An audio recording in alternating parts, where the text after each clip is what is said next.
তো বন্ধুরা, যে কথাটা বলতে চাচ্ছিলাম, দেখুন একদম গ্রাম। এখানে না আছে গাছ, না আছে সবুজ, অধিক সবুজ ফসল। আসলে আগের দিন আর নাই, এটা আপনাকে বুঝতে হবে। আপনি ঊনবিংশ শতাব্দী যেদিন থেকে পার করছেন, অর্থাৎ বিংশ শতাব্দীতে এসে পৌঁছেছেন, আস্তে আস্তে ধীরে ধীরে আধুনিকতার নামে আমাদের সভ্যতা সংস্কৃতি সব চেঞ্জ হয়ে গেছে। আর আসলে পৃথিবীটা একটা গ্লোবাল ভিলেজে রূপ নিয়েছে। কারণ দেখেন, আপনার হাতে যদি একটা স্মার্টফোন থাকে, আপনি দুনিয়ার অল ওভার দ্য ওয়ার্ল্ডের যে প্রান্তেই থাকেন না কেন, কোথায় কী হচ্ছে আপনি এটা জানতে পারবেন, বুঝতে পারবেন। মাটার আগের মতো নাই। আগে প্রচুর গাছ থাকতো। তো অ্যাকচুয়ালি এখন সেই কি বলবো, এটা আসলে বলার মতো কোনো কথা না। এত খারাপ লাগে, এত খারাপ লাগে যে শৈশব স্মৃতিটা আসলে একটা দুঃস্বপ্ন হয়ে দাঁড়াইছে। এটা আসলে মেনে নেওয়া যায় না। ধানগুলা পাকার মতো হয়ে আসছে।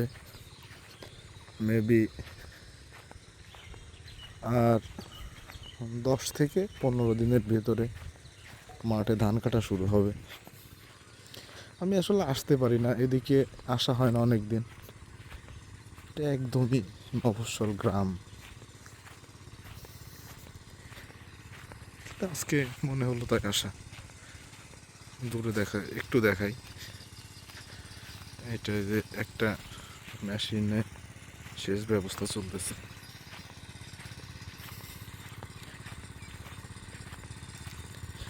আর একটা ব্যাপার বলি, প্রাকৃতিক বিপর্যয়ের যে ব্যাপারটা থাকে আমাদের সামনে। এই সামনে যাচ্ছি ভাই, সামনে যাচ্ছি। তো যে ব্যাপারটা না বললে নয়, আগে হচ্ছে ইন টাইমে বৃষ্টি হইতো, কিন্তু বর্তমানে তো বৃষ্টি ইন টাইমে হয় না, যার কারণে কৃষিকাজ অনেকটা ব্যাঘাতগ্রস্ত হয়। এবং দেখেন, আমি আমার লাইফে ছোটোবেলায় দেখি নাই যে এই সময়গুলোতে পানি সেচের প্রয়োজন আছে। বাট এখন আমাদের এখানে কিন্তু সবসময় পানি সেচের কারবার হয়, শুধুমাত্র বর্ষাকালটা বাদে। ওই সময় নর্মাল বৃষ্টি হয়। আর একটা ব্যাপার হচ্ছে যে এই এখন এই যে শুষ্ক মৌসুম যেটাকে বলা হয়, এই সময় যে পরিমাণে পানি নলকূপ বলেন, গভীর নলকূপ বলেন, এগুলা দিয়ে উত্তোলন করা হয়, এর প্রভাবে আমাদের পানির স্বাভাবিক যে লেয়ারটা ছিল, যেমন আমি ছোটোবেলায় ধরেন দেখছি যে কত আপনার 80 থেকে 120 মিটার নলকূপ স্থাপন করলেই কিন্তু পর্যাপ্ত পানি পাওয়া যায়, সেটা 12 মাস কাল। অ্যাট লাস্ট বর্তমান যেটা হয়েছে, এটা আপনার 250 প্লাস দিলেও আপনার যে চৈত্র মাসটা বলে, যেমন আজকে বৈশাখ মাসের 1 তারিখ, পয়লা বৈশাখ। এখন কিন্তু আমাদের গ্রামগুলোর আশেপাশে যাদের অগভীর টিউবওয়েল, তারা কিন্তু কেউ পানি পাচ্ছে না। এই যে ব্যাপারটা, আপনার মিষ্টি পানির যে একটা অভাব, এটা তো আগামী 1-2 প্রজন্ম এটা অনেক সাফার করবে। এবং আসলে আমাদের গভর্নমেন্টের এই বিষয়টা নিয়ে এখনো পর্যন্ত সেরকম অনেক বড় ধরনের প্রবলেম না হয়, এটা কিন্তু কেউ মাথায় দিতেছে না। বাট আই থিঙ্ক এটা দেওয়া উচিত বা জরুরি।